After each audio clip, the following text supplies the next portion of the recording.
சவுல், ஒளிந்து கொண்ட இஸ்ரவேலின் படை வீரர்கள், ஸ்தானாதிபதிகள், தலைவர்கள், எத்தனையோ யுத்த தலைவர்கள் இருந்திருக்க கூடும், அதிபதிகள் இருந்திருக்க கூடும், பராக்கிரமசாலிகள் இருந்திருக்க கூடும். ஒளிந்து கொண்டார்கள், ஓடி பயந்தார்கள். கோலியாத்தை கண்டு, அவன் வார்த்தைகளை கண்டு மறைந்து கொண்டார்கள். எல்லாம் யூஸ்லெஸ். அவர்கள் தேவனுக்கு பிரயோஜனமற்றவர்கள். அவர்களை பார்த்து தேவன் துக்கப்படுகிறார். இன்றைக்கு சபையில் சில கர்த்தருக்கென்று வர வேண்டிய நேரத்திலே ஒளிந்து கொள்கிறவர்களை கண்டு கர்த்தர் துக்கப்படுவார். கர்த்தருக்காக நிற்க வேண்டிய நேரத்திலே நிற்காத சில தேவ பிள்ளைகளை பார்த்து ஆண்டவர் துக்கப்படுவார்.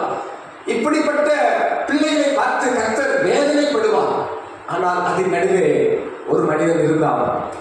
1 சாமுவேல் 17ஆம் அதிகாரம் 26ஆம் வசனம் நான் வாசிக்கிறேன்.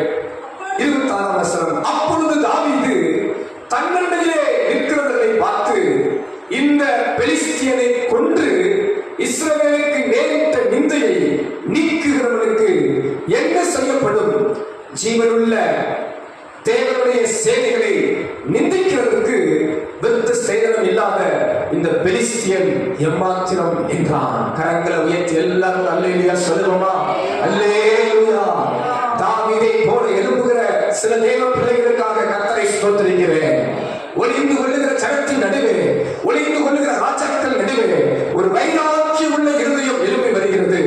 ஒரு வைராக்கியம் உள்ள இருதயம் எழுப்பி வருகிறது. யார் இந்த பெலிஸ்தியன்? யார் இந்த கோலியாத்? யார் இந்த ஒரு புறஜாதியான்? யார் இந்த விருத்த சேதனம் இல்லாத ஒரு மனிதன்? இவன் ஜீவனுள்ள தேவனை நிந்திக்கிறதற்கு இவன் எம்மாத்திரம்? அன்பு தேவ பிள்ளைகளே, உங்களுக்கும் எனக்கும் ஒரு மறுமுகம் வேண்டுமானால் இந்த தாவீதை போல ஒரு வைராக்கியமுள்ள இருதயம்